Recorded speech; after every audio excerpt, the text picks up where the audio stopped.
In the last 24 hours, three things have happened. First and foremost, we have been able to bust a gun factory owned by the Fulanis. Secondly, Miyetti Allah leaders met with United States mission in Nigeria. And thirdly, Christians who are the victim of whatever terror the Fulani herders have placed on the Christian communities in Nigeria have been sidelined, pushed aside to perish. Let me quickly show you a video of the gun factory that was busted just yesterday. And also you'll see a video of over 500 herders, Fulani bandits, that have now moved into Edo North, whereby the Edo people are actually scampering for their lives. The suspects, including the parents, confessed to the crime of running the factory as a family business. They manufacture and repair arms. They also manufacture drones and explosives. How many years? Make you tell us the years. That 15 years ago, they have into this business. Is into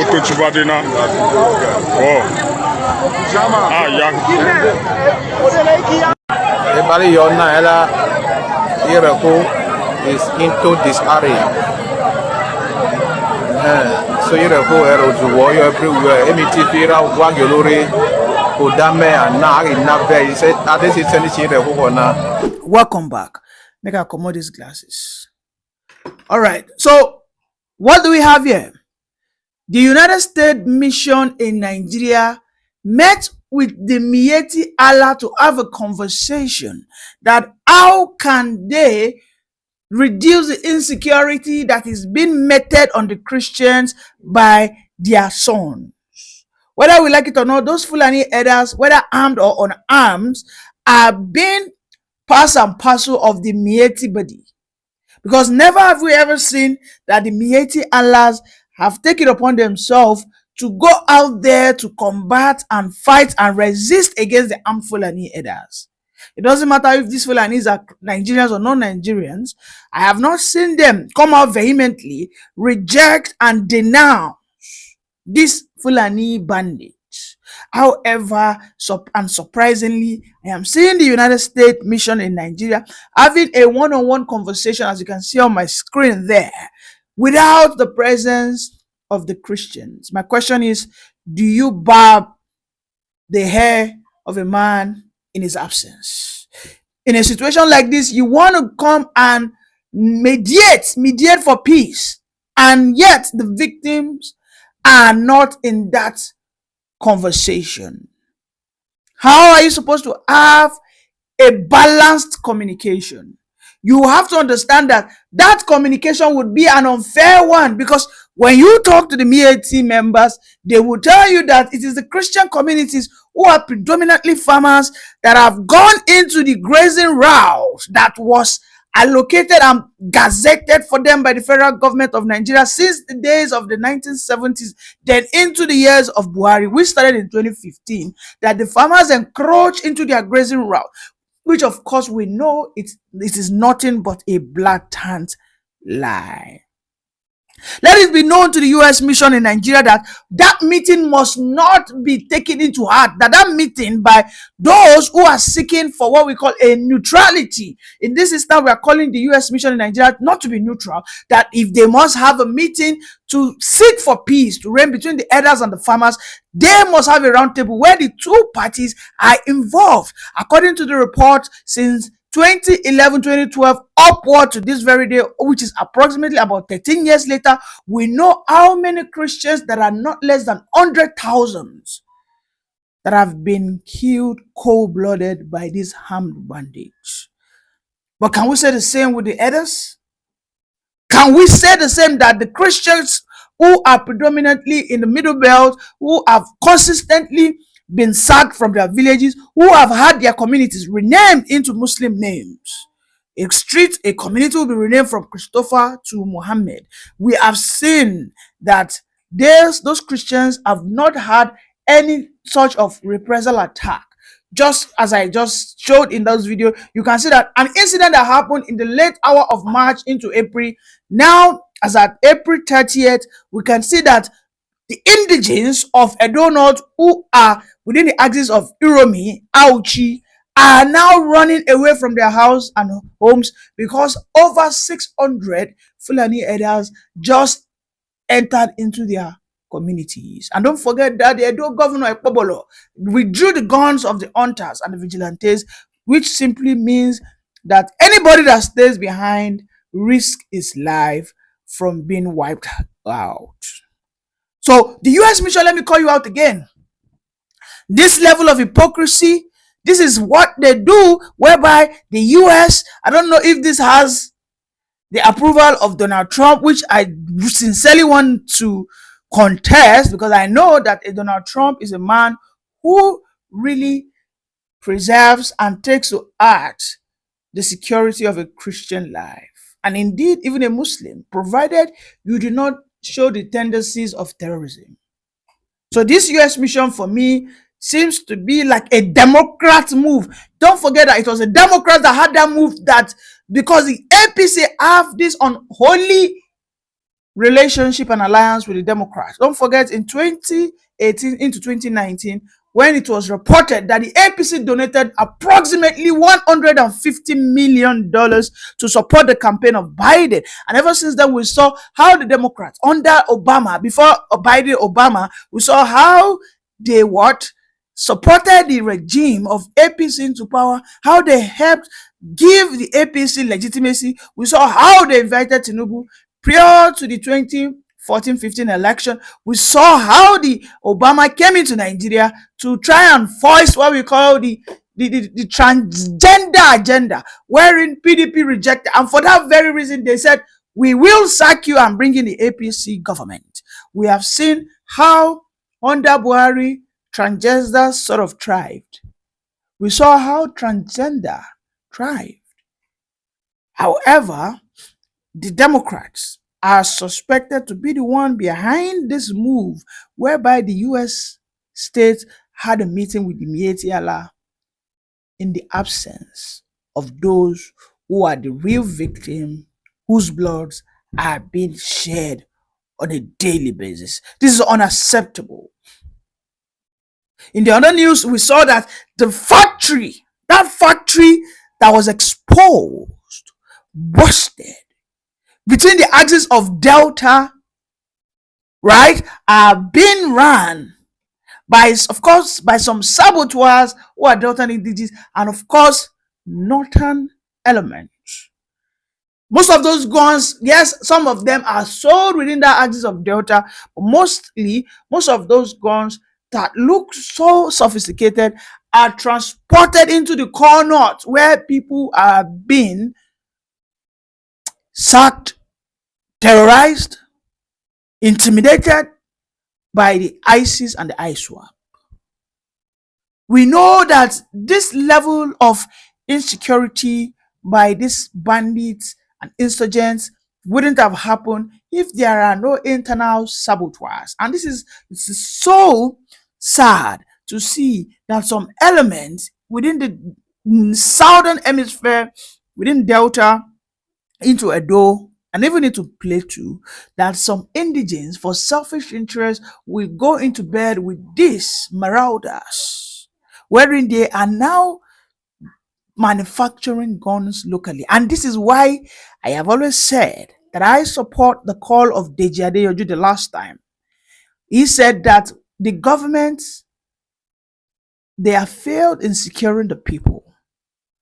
Because if the chief of one of the topmost security apparatus in this country, which is the Director General of DSS, can come out to say that the Nigerian people must begin to take their own security as their own personal destiny, this is why I support Deji Adeyoju, that the federal government should pass a bill whereby a common man, a citizen, will have the right to buy a gun to protect himself. At least if the federal government, the Nigerian police, have failed in their own responsibilities, then they should please pass that responsibility to the Nigerian people. I am sure if the people in Agatu, if the people in Langtang, if the people in Bokos, if the people in Birom, if they've had this opportunity to be able to own guns and not just pump actions, but AK-47s, rifles. I am sure those bandits that go in there with so much confidence to sack thousands, whereas the bandits are just in just less than 50. I am sure they will have a rethink, because at the stance today, Nigeria is more like in the era of the Wild West, when the United States of America was also in almost in this stage, whereby it is the bandit, the gangs that ruled the community of the United States. We must understand that it can no longer be tolerated. So many people might begin to defy the rule of the land, that they will not have rights. We know that the only thing a man knows that he is born with is the survival instinct. No man will watch his people to be killed, and he will not raise a finger to defend himself. For as long as the federal government does not want anarchy to befall Nigeria, they need to rise up.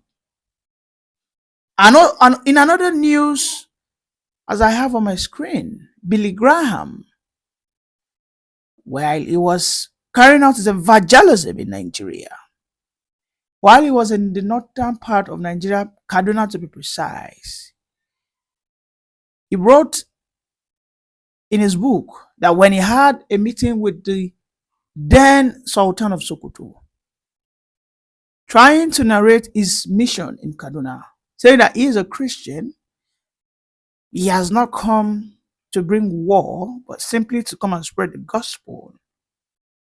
As you can see on my screen over there, that one thing the Sultan said to him is, "Oh, you Christians, well, it shouldn't take us less than 50 years.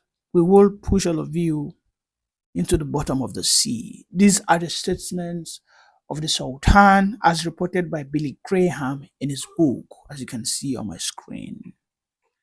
Then you must understand the ideology behind why we have always come out to cry that there is something that we call the Fulani conquest agenda, the Fulanization of the southern part of Nigeria, the Islamization of the Christians, whether they convert peacefully or by force, it doesn't matter, provided it suits the agenda of the sultans who have come before the current sultan of the day. And you must understand that the seat of sultan is a traditional seat, is a seat that can only be earned by birth. So it doesn't matter if you're a Muslim, provided you do not belong to that royal family, provided you are not a Fulani man, there's nowhere on earth where you can be the Sultan of Sokoto. And Billy Graham also said that the Sultan commands so much respect, whereby all the Muslims in the whole part of the country, whether you're a Muslim in the Igbo land, whether you're a Muslim in the Yoruba land, you must bow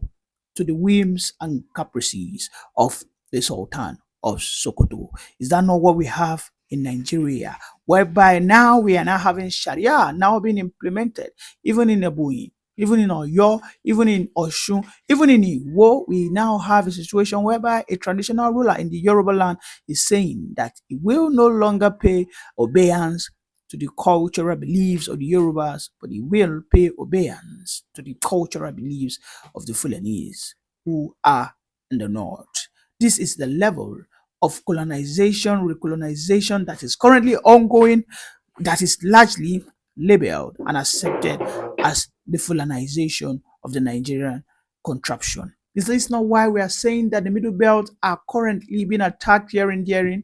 Because they have, from time immemorial, always rejected the Islamization. In 1849, when Uthman Danfodio tried to attack, to conquer them, he met his Waterloo. But ever since then, the siege to forcefully conquer the Middle Belt never stopped.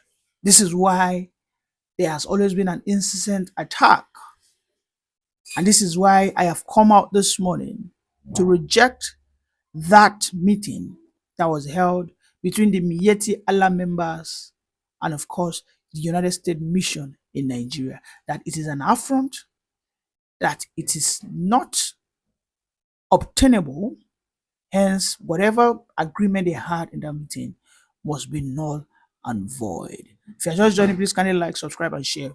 Bye for now. Respect.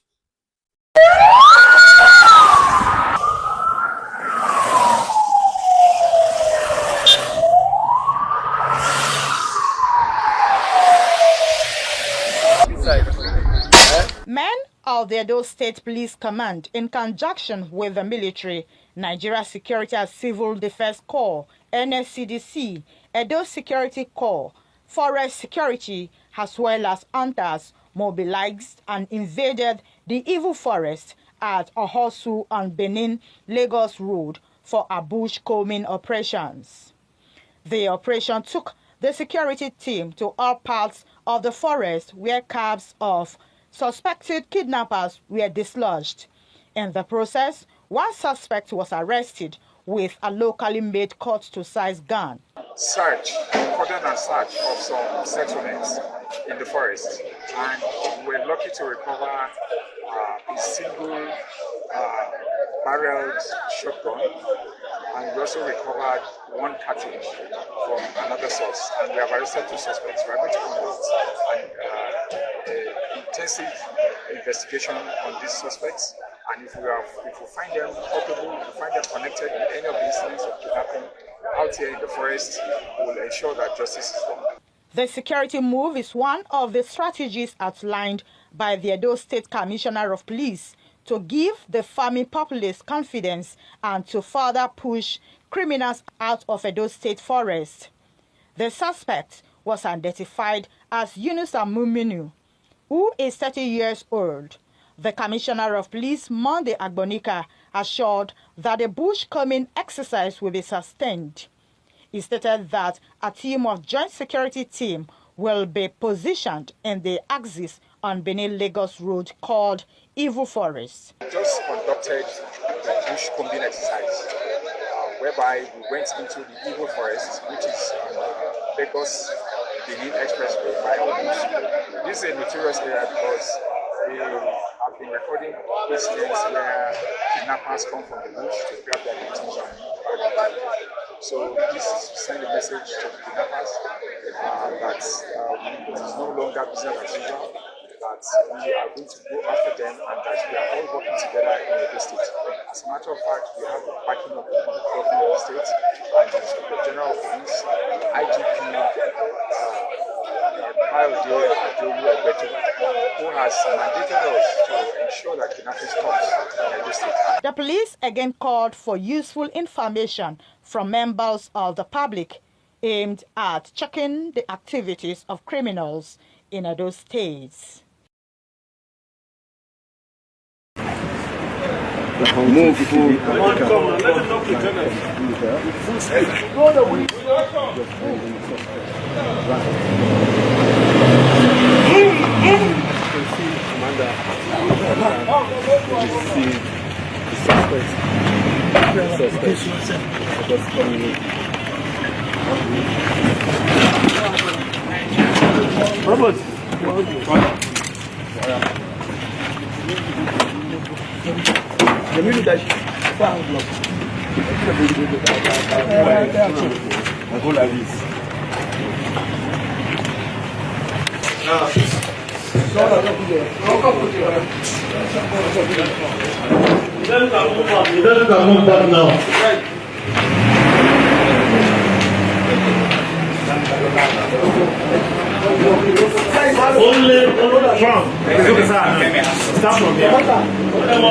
The account of the suspect as how he produces the gun and how he got knowledge of the production of arms that he inherited from his father or grandfather.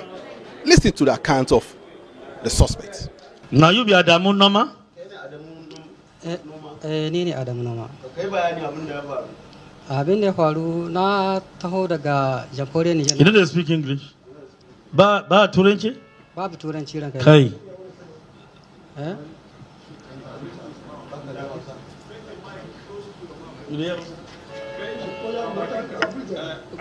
Ranka daɗe. Kai shekaru mai sunanka? Shi sunana Adamu Noma. His name is Adamu Noma. How old is he? Shekarun kana? Shekara ta 56. 56 years old. 56 years. Me sananka? Sana'ata na shiga jamhuriyar Nijar na ɗauko kaya guda 3 aka kama ni a Elila local government. Wane irin kaya? Bindiga AK-47. That he went inside Niger Republic to purchase AK-47 rifle. For how long has he been to that business? Tun yau shiga fara wannan abuwa. Tauran kare ya ɗan kwana biyu tun lokacin da ana yin gungumi muna ɗauko 'yan ƙananan kaya. Tun lokacin da ana yin gungumi muna ɗauko 'yan ƙananan kaya shi ya samu ka ci gaba da wannan. He said you have taken it long, you have started when they started blocking road using Okamate. How many years? Make you tell us the years. Zai kai 15 da kai da. That 15 years ago, they have into this business. Chai.